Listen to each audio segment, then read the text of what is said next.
जय श्री हरि विष्णु। प्रिय भक्तों, आज आप श्रवण करेंगे बृहस्पतिवार की व्रत कथा। इस कथा को श्रवण करने से भक्तों की सभी मनोकामनाएं भगवान बृहस्पति देव की कृपा से पूर्ण हो जाती है। तो आइए बड़े ही श्रद्धा और प्रसन्नचित्त मन से इस कथा को श्रवण करते हैं। यह वह कथा है जो उस लकड़हारे को निर्जन वन में भगवान बृहस्पति देव ने साधु के रूप में सुनाई थी। तो चलिए इस पवित्र कथा को आरंभ करते हैं। प्राचीन काल में एक ब्राह्मण रहा करता था। वह बहुत ही निर्धन था। उसकी कोई संतान नहीं थी। उसकी स्त्री बहुत मैली रहती थी। वह स्नान नहीं करती थी और किसी देवता का पूजन भी नहीं करती थी। इससे ब्राह्मण देवता बड़े दुखी थे बेचारे।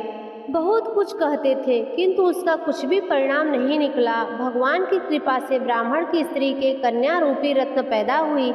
कन्या बड़ी होने पर प्रातः स्नान करके विष्णु भगवान का जाप और बृहस्पतिवार का व्रत करने लगी। अपने पूजन पाठ को समाप्त करके विद्यालय जाती तो अपनी मुट्ठी में जौ भर के ले जाती और पाठशाला के मार्ग में डालती जाती। जब ये जौ स्वर्ण के हो जाते तो लौटते समय उनको बीनकर घर ले आती। एक दिन वह बालिका सूप में उस सोने के जौ को फटक कर साफ कर रही थी कि उसकी माता ने देख लिया और कहा, हे बेटी, सोने के जौ के लिए सोने का सूप भी होना चाहिए। दूसरे दिन बृहस्पतिवार था। इस कन्या ने व्रत रखा और बृहस्पति देव से प्रार्थना करके कहा, मैंने आपकी पूजा सच्चे मन से की हो तो मेरे लिए सोने का सूप दे दो। बृहस्पति देव ने उसकी प्रार्थना स्वीकार कर ली। रोजाना की तरह वह कन्या जौ फैलाती हुई जाने लगी। जब लौटकर जौ बीन रही थी तो बृहस्पति देव की कृपा से सोने का सूप मिला। उसे वह घर ले आई और उसमें जौ साफ करने लगी, परंतु उसकी माँ का वही ढंग रहा। एक दिन की बात है, वह कन्या सोने के सूप में जौ साफ कर रही थी कि उस समय उस शहर का राजपुत्र वहां से होकर निकला। इस कन्या के रूप और कार्य को देखकर मोहित हो गया। अपने घर आकर भोजन जल त्याग कर उदास होकर लेट गया। राजा को इस बात का पता लगा तो अपने प्रधानमंत्री के साथ उसके पास गए और बोले, हे बेटा, तुम्हें किस बात का कष्ट है? किसी ने तुम्हारा अपमान किया है अथवा और कोई कारण हो सो कहो। मैं वही कार्य करूंगा जिससे तुम्हें प्रसन्नता हो।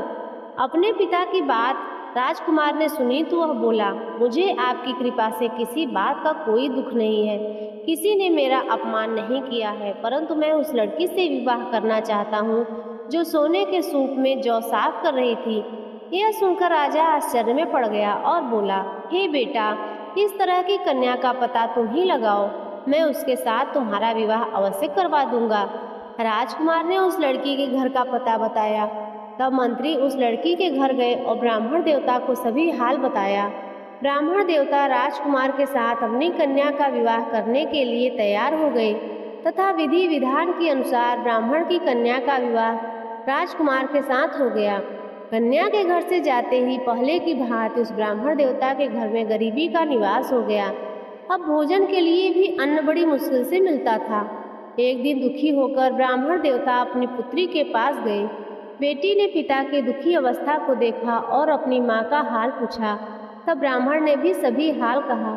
कन्या ने बहुत सा धन देकर अपने पिता को विदा कर दिया और इस तरह ब्राह्मण के कुछ दिन सुखपूर्वक व्यतीत हुए। कुछ दिन बाद फिर वही हाल हो गया। ब्राह्मण फिर अपनी कन्या के यहाँ गया और सारा हाल कहा तो लड़की बोली, हे पिताजी, आप माताजी को यहाँ ले आओ। मैं उनको विधि बता दूंगी जिससे उनकी गरीबी दूर हो जाए।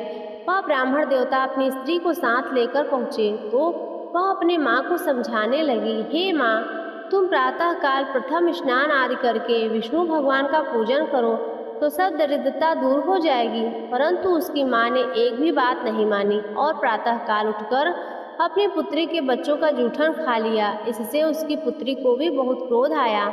उसने एक रात को एक कोठरी से सारा सामान निकाल दिया और अपनी माँ को उसमें बंद कर दिया। प्रातः काल उसमें से निकाला, स्नान आदि करा के पूजा पाठ करवाया तो उसकी माँ की बुद्धि ठीक हो गई। इसके बाद वह नियम से पूजा पाठ करती और प्रत्येक बृहस्पतिवार को व्रत रखने लगी। इस बात के प्रभाव से उसके माता और पिता बहुत ही धनवान और पुत्रवान हो गए। बृहस्पति देवता के प्रभाव से इस लोक में सुख भोगकर अंत में स्वर्गवास को प्राप्त हुए थे। प्रिय भक्तों, यह थी बृहस्पतिवार की व्रत कथा। यह कथा आपको कैसी लगी कमेंट बॉक्स में ज़रूर बताएं। वीडियो को लाइक और चैनल को सब्सक्राइब अवश्य करें ऐसी ही वीडियो हमेशा पाने के लिए। जय श्री हरि विष्णु।